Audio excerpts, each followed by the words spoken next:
If you like this video, don't forget to subscribe, like, share, and comment.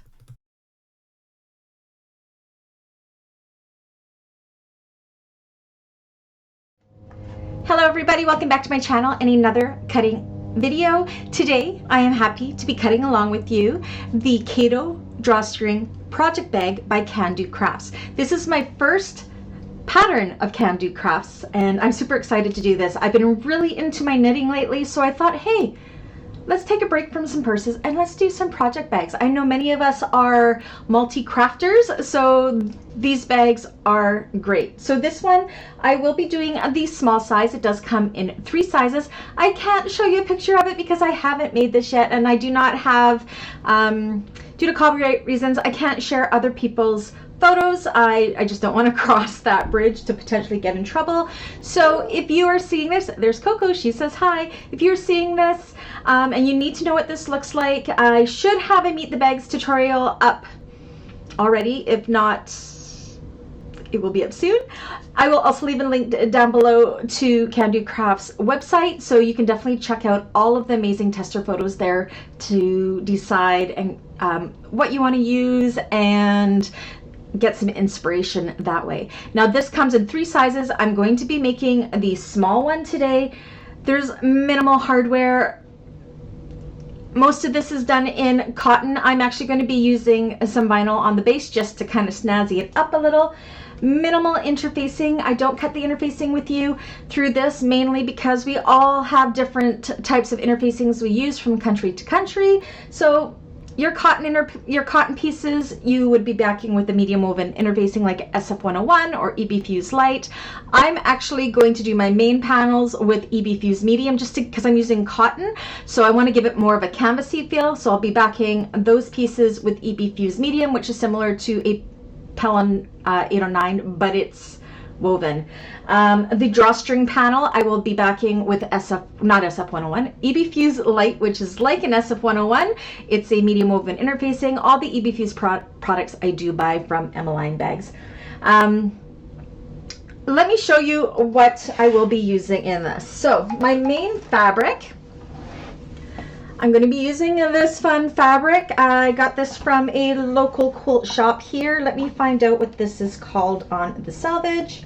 This is Michael Miller Fabrics Coffee Shop. So there's that selvage there. It's super fun. It's super retro looking. My lining fabric, I bought this one, which is actually part of the collection. And this one is called Michael Miller Diner Geo. For my drawstring and my inside pockets, I'm going to use coffee beans, and this is called, what is this called? Do this before I cut all of the selvages off.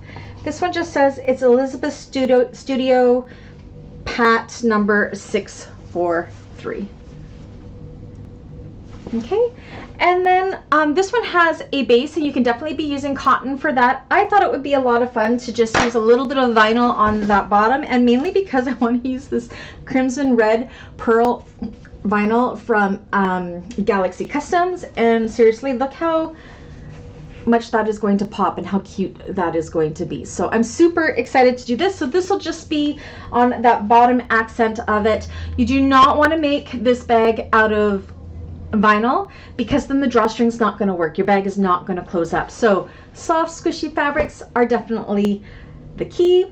For the drawstring, it calls for leather cord. You could use ribbon or whatever. I'm going to try to use this. This is just paracord that I got off of Amazon, and I think it will be absolutely perfect for that drawstring cord. So this is what I will be using for that drawstring cord. I'm just trying to decide if I want to trade it out for a darker brown or not, but I just got this off of Amazon. I got like 20 colors for like 15 bucks or something like that. So this is what I am going to be giving a go for that. Minimal pieces to cut out. Yeah, So let me get this all cleared up. I'll get my camera situated so it is facing down, and we'll get to cutting this bag. Again, I just want to remind everybody that I do these cutting videos live. They are not voiced over or anything like that. I am in my basement, in the basement of my house, in my studio, so you will hear things like the air conditioner click on, or my dogs barking, or my kids or my husband shuffling around, or laundry. I live on a busy street, you may hear cars going by, and I live by the airport, so you may hear airplanes as well. So please be kind in your comments, and just know I do these videos because I love them, but I don't have the money to soundproof my studio, so you will hear background noise throughout the video. So please be kind in your comments, and I really do hope you enjoy this video. So yeah, let me clear this out, and then we'll get to cutting out this bag. All right, so we are going to start with, I'm going to straighten my camera a little bit. Oops. There we go. We are going to start with the bottom of the bag, and said this is written for cottons, but I thought that it might just give a little extra something to the bottom of the bag. And with the retro feel of that fabric, I just think that adding in this pearl vinyl is just going to be amazing for it. So we'll draw this out first. Now you could also, if you're using vinyl, make your handle out of that. I'm actually not going to do that. I'm going to be using, I should have showed this in the intro, I just bought some webbing, some polyester webbing, or you could use seatbelt webbing or whatever for the handle. For a project bag, I don't think I need to go super fancy with a vinyl handle or anything like that. I just wanted to give it that little pop of red color with this. So what I'm going to do is I'm going to go ahead and draw out this piece. Where's my pen? This bag is going to be so fast to cut out. Like, we're going to be done in no time here. Okay.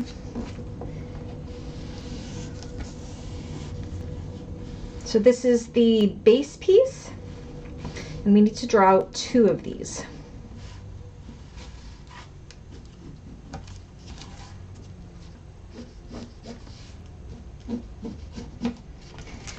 One.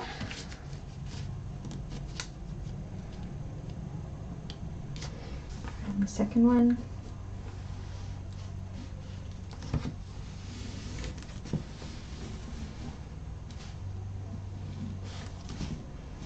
Oops. All right. And then let's cut this out.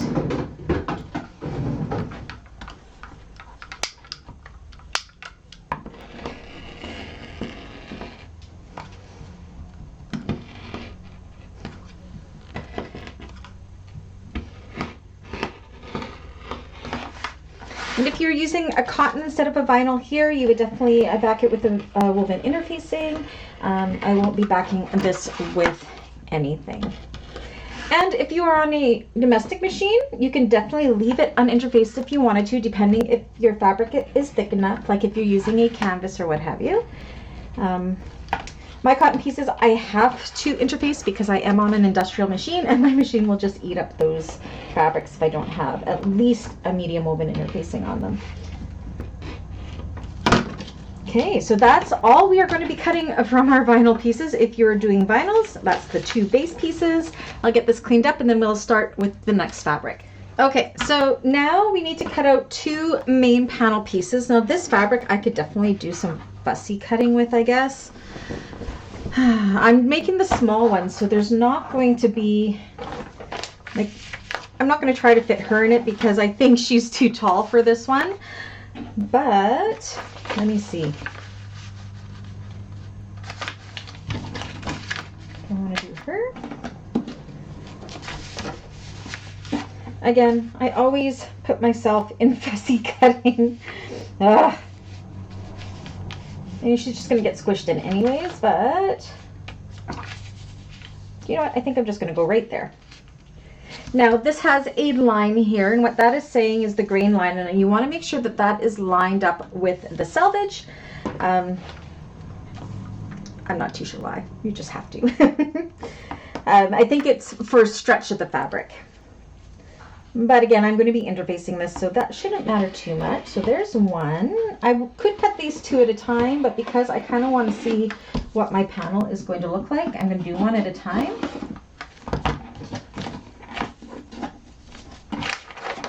So that'll be one side.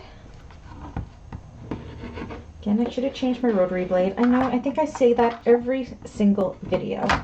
So I think that'll be super cute. And then for the second one, I want it to be kind of different than that one, but I don't want to cut her up either. She'll get cut up quite bad.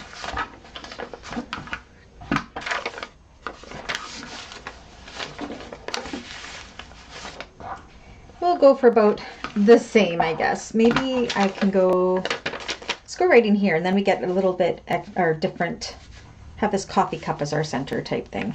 Yeah, and you don't have to do fussy cutting. This is just what I do to myself because I apparently like to waste fabric as well. And I'm just going to cut that out. And again, these pieces I am going to back with an EB Fuse medium, which will just give my cotton pieces a little bit of a canvasy type feel. Otherwise, back them with some medium woven interfacing like an SF101 or EB Fuse Light or whatever you have in your area.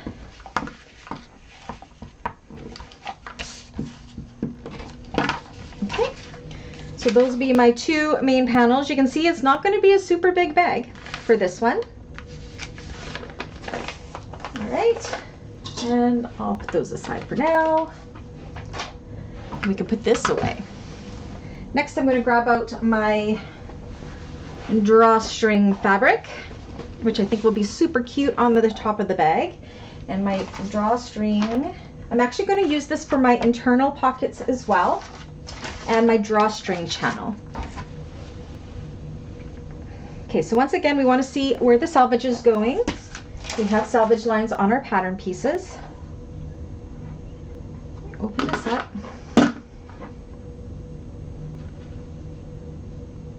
Oh my goodness, my hands don't want to work. All right, so we have, for our internal pockets, we need to cut 2 pieces. It is on the fold. You can see our green line is going this way, so I'm going to make sure I match that up with my selvage. I'm going to cut both of these at the same time, so I'm going to fold this up like so to create one fold. Don't want to waste too much fabric, so I'm going to just bring that down a little bit. Once I'm happy with that, and then I'm going to fold this way, creating 2 folds, and that enables us to cut 2 pieces on the fold at the same time. I've got to go a little bit bigger.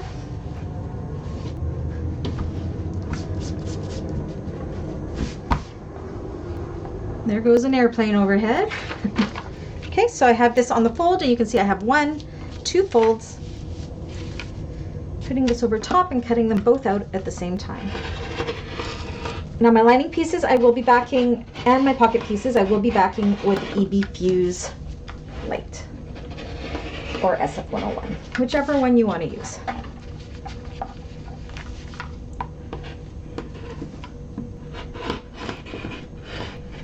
Okay, so that's my 2 internal pockets cut.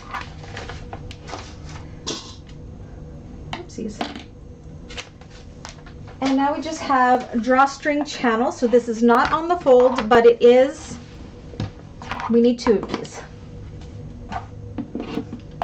So I'm going to cut them both at the same time, once again, folding this up double. And then I can cut them both out. And this piece I will also be, these pieces I will back them with a medium over interfacing. I believe in the pattern it doesn't have you interfacing these, but if you're on a domestic machine, that's fine. If you are on a machine like mine that may eat those fabrics, definitely back them with a medium woven interfacing. Oops. Come on. All right. And change your rotary blade. Oh my goodness. I need to put a little sticky note or somewhere whenever I do a cutting video to change my rotary blade. Now I'm just too lazy. Okay, so there are my 2 drawstring channels. And that is it for this fabric. Again, you could just use 2 fabrics. I just thought it would be fun to go with 3. So we can set this aside. we're almost done cutting this out, believe it or not. I'm grabbing my lining fabric, and we need to cut 2 lining pieces. So I'm going to once again do these at the same time to save some time. Again, it's on the selvage. If this is directional, make sure don't cut them at the same time like I'm doing, because they'll be going the wrong direction. One of them will be, but mine is not directional. Right, so I'm making sure that my green line is going with my selvage.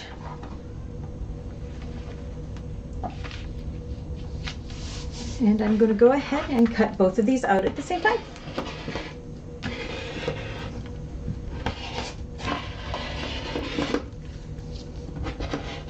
Now the pattern, she also has just the rectangular measurements for this, so you could definitely just not print these pattern pieces and just do as per those measurements and cut out the corners. I will probably do that when I go to make the other sizes, but because I can't give out measurements of pattern pieces in the videos, it's just a lot easier for me to cut out the pattern pieces. But if I was doing this and not doing a video for it, I definitely would have just cut out my rectangles and then cut out my corners. That would be a lot less paper waste and great. Oh look, that's Dexter saying hi to you guys today. Okay, so there's our 2 lining pieces, and those will get back with a medium woven interfacing. And I think that is it. Let me just double check. That's it. How fast was that cut out? That was amazing. All right, so again, the tutorial for this will be up shortly. I think this is going to be a really great sew. I think this actually may be one that is really good for my market tables come the season of when I do markets closer to Christmas. It'll be kind of, because there's so many crafters at these markets. In my brain, I'm thinking, hey, if I have these project bags, then the other vendors are going to buy for me, right? And they're so fast to get out, so cheap to make. Like the small one is costing me $25 to make. So I'll probably sell them for $55 or so. We'll see. Yeah, really no hardware, which definitely brings that price down. So yeah, depending what cottons you're using or what have you. I mean, my cottons, I buy quilting cottons that are fairly high-end from quilt shops and all that. But I mean, you could even go, say, to Walmart and get fat quarters. I believe with 2 fat quarters, you can make the whole small bag. It's just such an economically great bag to make, and I'm so excited to have this one. Is going to be my sock project bag for when I'm knitting, so I'm excited to be able to use that. So I'm excited. Let's get to making this, and I'll catch you guys on the tutorial for making this. If you did at any time like this, that's it. That's all we have to cut. Isn't that super fast? This is going to be a really fun one. I think it's going to be a really fast sew. I think this is going to be one that'll be great on my tables at markets, mainly because there's so many crafters at markets, so many knitters and crocheters and embroiderers and all that. And last season they were saying, do you make project bags? I'm like, I could, I guess. So I think I actually may make up a couple of these because they are so fast to cut, and I think they're going to be super fast to sew, and they are so very inexpensive to make. I think the small one is costing me maybe $25 to make only, so that's pretty good. Anyways, I hope you did like this cutting video. If you did, please do give me a thumbs up. If you haven't already, please do subscribe. If you'd like to support my channel further, you can definitely buy me a coffee, and that is down in the description below how to do that. Remember, I do have a membership side where you have slowed down classes as well, so check that out in case there's a bag over there or a membership tier that you would like. Let's see, if you watch this video right to the end, how about we put in an emoji, just because I'm curious who gets the end. Let me see, what emoji do we want to do? What emoji do we want to do? Do they have a yarn ball emoji? Yes, there's a yarn ball emoji. So if you got to the end of this video, make sure you put that down, a yarn ball, in the description, and just so I can see that you made it all the way to the end. Anyways, I'll catch you guys on the making tutorial shortly. See you guys. Bye.